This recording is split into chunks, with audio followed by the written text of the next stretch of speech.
अभिलाषा जी, आप इस समय नई दिल्ली में चुनाव लड़ रही हैं। आपको 11 वर्षों से लगातार झूठ बोलने वाले अरविंद केजरीवाल का सामना है, क्या कुछ कहेंगे? देखिए, मैं तो पहला कदम है, नया कदम है और मैं उम्मीद करती हूँ जो पिछला होता आया है उसे बदलाव में लाऊं।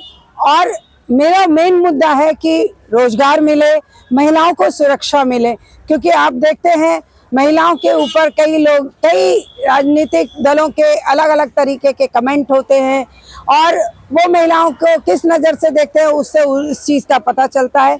तो मैं ये चाहती हूँ कि इस बार बदलाव की राजनीति हो और मैं रोजगार के जो मुख्य अवसर हैं वो युवा पीढ़ी को दिलाऊं और आगे बढ़ाऊं। बहन जी, आर यू डॉक्टरेट महिला जगत की जननी है, उनका अपमान अगर कोई करता है तो क्या संदेश देंगे? देखिए, वो किसी भी दल की हो, किसी भी जाति की हो, किसी भी धर्म की हो, महिला एक पूरे घर को चलाती है, इस संसार की जननी है। तो उसके बारे में गलत शब्दों का प्रयोग शायद बहुत ज़्यादा अशोभनीय है। और जो चुने हुए हमारे प्रतिनिधि होते हैं, अगर वो इस तरह की बात करते हैं तो बहुत दुख होता है और वो एक महिला के लिए नहीं, पूरे महिला समाज के लिए कलंक है। सबसे बड़ी बात है, स्वाति मालीवाल जिस तरीके से राज्यसभा सांसद होने के बावजूद भी अरविंद केजरीवाल के घर में उनको थप्पड़ लगा था, मारी गई थी, उनको पीटी गया था, इस पे क्या बोलना चाहेंगे? देखिए, उस समय की यथास्थिति मेरे पास नहीं है, ना मैं उस बारे में जानती हूँ, लेकिन अगर ऐसा कुछ हुआ तो वो शायद गलत है। क्या ऐसा कुछ हुआ नहीं था? आपको ऐसा आभास नहीं हुआ? सारी मीडिया बोल रही थी। देखिए, बोलने पे और होने पे जब तक साक्ष्य सामने ना हो तब तक मैं कुछ नहीं कहती और वो न्यायालय का विषय है, तो इस पे मुझे शायद बोलना उचित नहीं होगा। अच्छा, आज बजट पेश हुआ है और बजट पेश में देखा गया है कि कितने परसेंटेज के हिसाब से महिलाओं को उत्थान, क्योंकि महिला ही थी बजट पेश करने में, उसके बारे में क्या कहेंगे आप? देखिए, महिलाओं के लिए भागीदारी की बात कर रहे हैं, महिलाओं के लिए वुमेन रिजर्वेशन बिल है, वो महिलाओं के लिए हिंदी कोड में अनुच्छेद है, लेकिन महिलाओं की भागीदारी करने के वक्त सभी दल पीछे हट जाते हैं। मैं इसीलिए इस बार निर्दलीय उम्मीदवार के तौर पर इस क्षेत्र से खड़ी हुई हूँ। आपसे मैं आपको रोक के बताऊंगा, इंदिरा गांधी जी प्रधानमंत्री रही, बहन मायावती भी यहाँ के सीएम रही यूपी के, और तमाम इस तरीके की बात है। आप महिलाओं को पीछे कैसे समझ रहे हैं?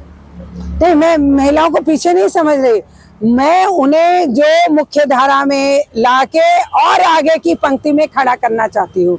मैं पीछे नहीं समझ रही, मैं तो उन्हीं के साथ हूँ और उन्हें और अपना हाथ मजबूत देके उन पुरुषों से आगे लाना चाहती हूँ जो पुरुष उनकी मजाक उड़ाते हैं, जो उन पे अभद्र बात कहते हैं और जो उन्हें एक अशोभनीय दशा में कई बार पहुंचा देते हैं। बहन जी, आप जाते थे, 1 लाख सवाल आपसे, अपने नई दिल्ली के मतदाताओं के लिए क्या संदेश देंगे?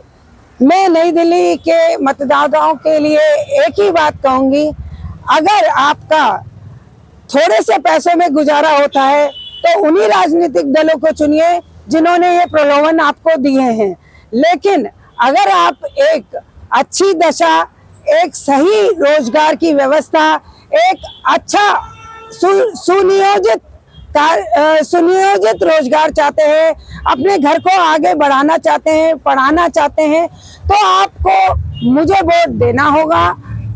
मैं किसी राजनीतिक दल से जुड़ी हुई नहीं हूँ, मैं निर्दलीय हूँ, लेकिन मेरी सोच बहुत अच्छी है क्योंकि मैं एक सामाजिक कार्यकर्ता हूँ, मैंने समाज में कार्य किया है, मैं महिलाओं पे बहुत काम कर चुकी हूँ। तो मैं इस बार उम्मीद करती हूँ कि इस बार के जो नई दिल्ली के मतदाता है वो मुझे वोट देंगे, जिताएंगे और ये एक उदाहरण प्रस्तुत करेंगे कि जो तीनों दल कह रहे हैं कि वो महिलाओं का सपोर्ट करते हैं, वो भी इसमें भागीदारी करेंगे और मुझे जिताएंगे। तो शायद मैं सभी दलों से और सभी अपने मतदाताओं से ये उम्मीद करूंगी कि वो अपनी बेटी को, मैं नई दिल्ली की ही निवासी हूँ, मैं लक्ष्मीबाई नगर में ही रहती हूँ, तो मैं उम्मीद करती हूँ वो अपने स्थानीय निवासी को जिताएंगे और भारी बहुमत से जिताएंगे, ताकि ये एक अच्छी सोच समाज को बदलाव की तरफ ले जा सके। आज भारतीय संस्कृति के अनुसार जो देखा गया है, जो तुम देख रही हो, एक निर्दलीय जीत रही हो,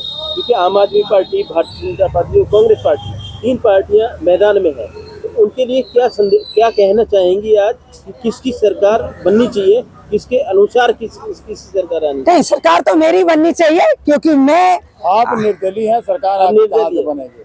नहीं आपसे मेरा, कि अगर आप जीतती हैं तो किसके पक्ष में जाएंगी? वो मैं समय और यथास्थिति के अनुसार तय करूंगी। जो मेरे मुद्दों को सबसे ऊपर ले जाएगा और जो मेरे मुद्दों को प्रायोरिटी देगा, मैं उसी दल के साथ जाना चाहूंगा। Thank you ma'am, thank you बहुत बहुत।